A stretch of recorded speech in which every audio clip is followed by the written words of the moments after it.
Hi, this is Wayne Rivers at FBI, and we build better contractors. This week I want to talk about Trillion Dollar Coach. It's a book about Bill Campbell. It's quite a tribute, really. It's written by Eric Schmidt, Jonathan Rosenberg, and Alan Eagle. Eric Schmidt, you may remember, CEO of Google. That's kind of a big deal. So for these successful guys to write a book about someone who was a coach to them is really remarkable and really quite a tribute. So what about this is important to you? Well, let me just read from the foreword. To be a great manager, you have to be a great coach. After all, the higher you climb, the more your success depends on making other people successful. I mean, that is a remarkable statement, but it's true, isn't it? As you move up in the construction world, as you get promotions and enter into leadership, it's less and less about the things you do and more about the things you can inspire other people to do for the team and for the company. So that I thought was really tremendous. So, all right, who is this cat, Bill Campbell? Bill Campbell, sports nut. He wasn't a big guy, but he ended up playing on the offensive line at Columbia University, graduated in 1962, stayed on and got a master's degree in 1964. Then Boston College said, come on up and be our assistant coach. So he did that in 1964, and Columbia asked him to come back in 1974 to be their head coach. So, Columbia is not exactly a football powerhouse. It wasn't then, it isn't now. And, he had a bit of a struggle. He thought as hard as he tried and as good a coach as he might have been, you still need talent. And that was the problem with a program like that. They couldn't really get the football players that they needed. So he actually worked so hard, he worked himself into the hospital because of exhaustion. But at age 39, he realized he probably topped out as a football coach at Columbia. And that was 1979, and he decided to go out to what he called the Wild West. He just thought that a 39-year-old guy with had been a football coach or player or coach most of his life probably would do better with a fresh start out west. So he ended up with an advertising agency and ultimately with Apple. And he was responsible, he and his team were responsible for that famous 1984 Super Bowl ad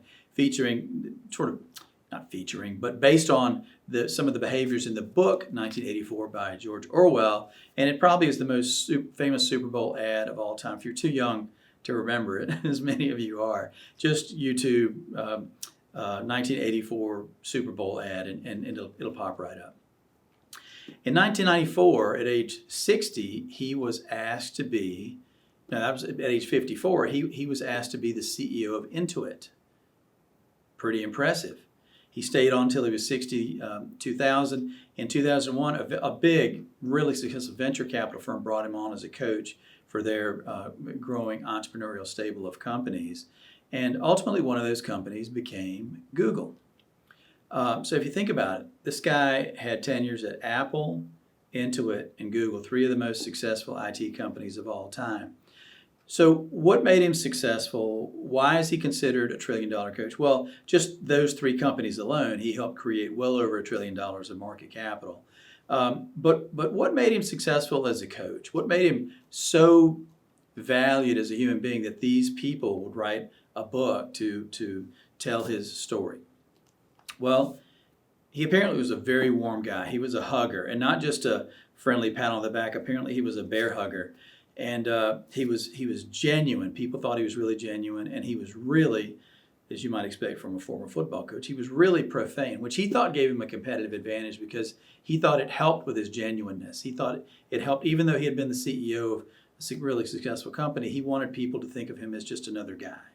And he thought the profanity was actually an advantage to do that. He emphasized community, and the way he defined community was that people put aside their individual differences to obsess over what's good for the company. Think about that. Obsess over what's good for the company. So, if we're going to aspire, we're going to grow companies, we're going to be significant people, we have to put ourselves aside for the benefit of something bigger than us as individuals, don't we? He said the best coaches make good teams great, and there may be some evidence to support that.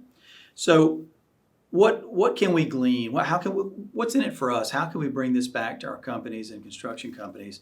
So he had 6 tips that sort of I think we can extract pretty easily, and it would help us. He said the path to success is to form high-performing teams and give them the resources and freedom to do great things.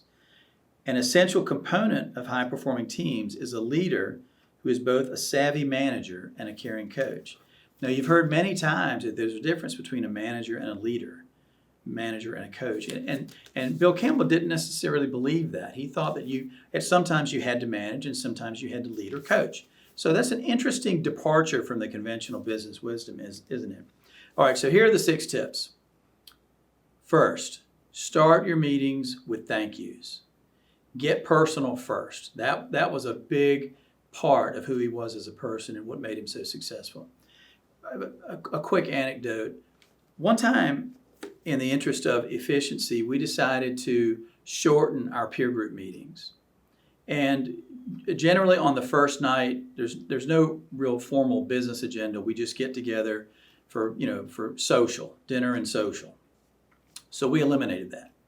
We said, get together the first night, but we're going to go ahead into the meeting room and we'll have dinner, we'll have a working dinner. It was a disaster.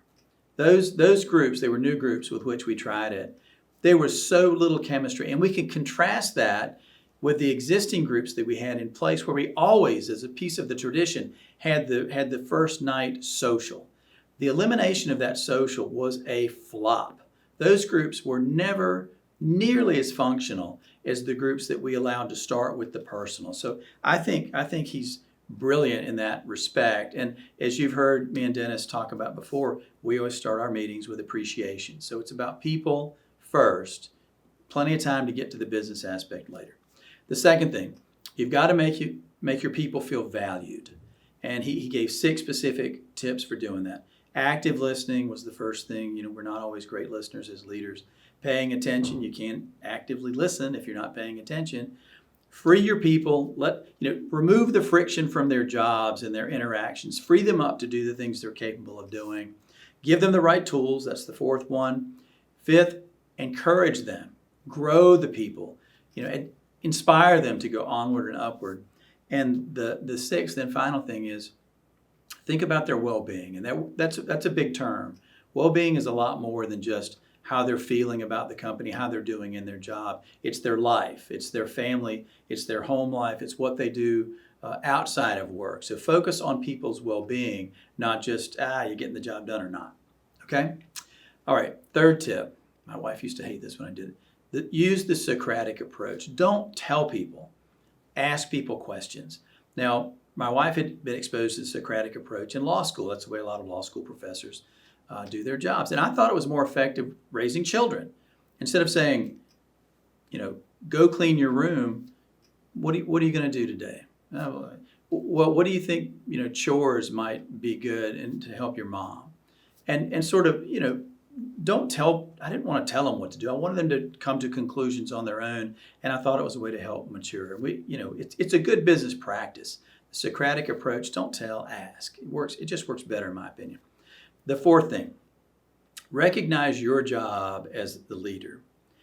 Your job is to help other people in your organization be more effective.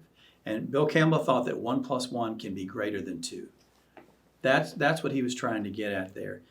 Grow your people and then help them grow, prosper, and do better in their jobs. The 5th thing, this was a technique that he used for managing people. Have them come in and put 5 words on a whiteboard, or have them come in with 5 words prepared. 5 words, not sentences, not paragraphs, not books, words.